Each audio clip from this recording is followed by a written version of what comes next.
안녕하세요. 생각 정리의 기술 실천편 저자 조혜영입니다.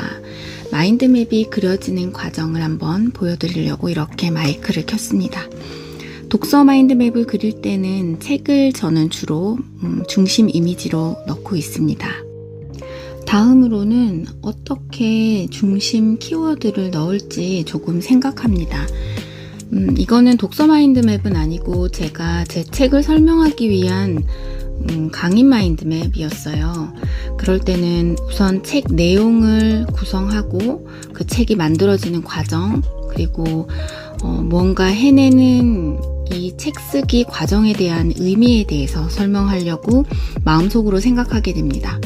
그리고 이제 한쪽부터 써나가게 되죠. 내용에 대해서는 준비 과정, 그리기, 그리는 사람이라고 썼지만 이거는 사실 생각 정리의 기술 목차를 제가 다시 자기화해서 간단한 키워드로 적은 거예요.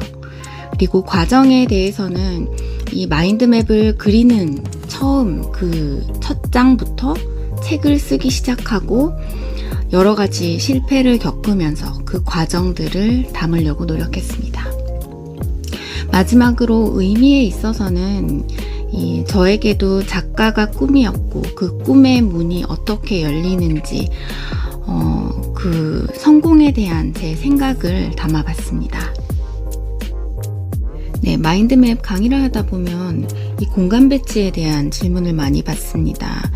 물론 처음엔 잘 되지 않지만 내가 써야 될 분량이 얼마나 많으냐에 따라서 스스로 이제 글씨 크기 그리고 그 글자 사이의 거리 그런 걸 조절하는 능력이 생기게 됩니다.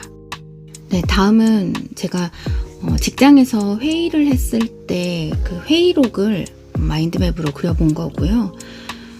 이 안건에 대해서, 그리고 저는 진료부에 있기 때문에 진료부와 행정부 그 사이에 뭐가 맞지 않았고 그걸로 인한 건의에 대한 이 전체적인 4개의 중심 키워드를 먼저 생각한 다음에 이제 마인드맵을 그리게 됩니다. 처음에 4개의 키워드를 생각했다고 꼭 중심 키워드가 4개가 되는 건 아니에요. 중간에 바뀔 수도 있지만 대충 3개 정도는 가장 핵심이 되는 키워드를 찾은 다음에 진행이 됩니다. 네, 다음은 망설임이라는 주제입니다. 이거 그림 그려지는 과정도 참 재미있는데요. 하면 할수록 더 중심 이미지에 욕심이 생깁니다. 네, 요거는 제가 5분 강의라는 짧은 동영상 강의를 듣고 마인드맵을 그리게 됐고요. 주제는 망설임이었고 이 망설임을 없애고 나를 업그레이드하는 방법에 대한 마인드맵이었습니다.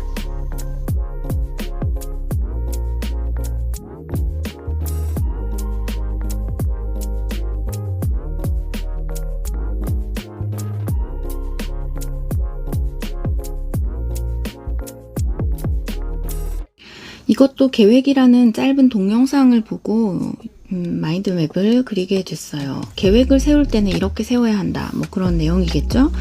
우선 계획이라는 전반적인 서론에 해당하는 내용을 가지를 하나를 채우고요. 다음에는 아마도 방법에 대한 이야기를 했을 거예요.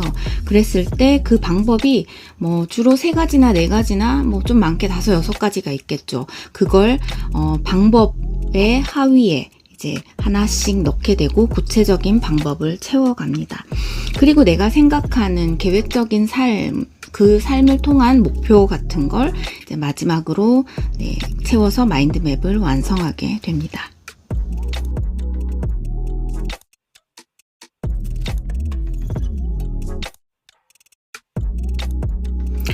네, 이것도 역량에 대한 컴페텐시에 대한 짧은 동영상을 보고 이제 제가 좀 나만의 기록을 하고 싶다라고 생각해서 마인드맵을 그리게 됐고요.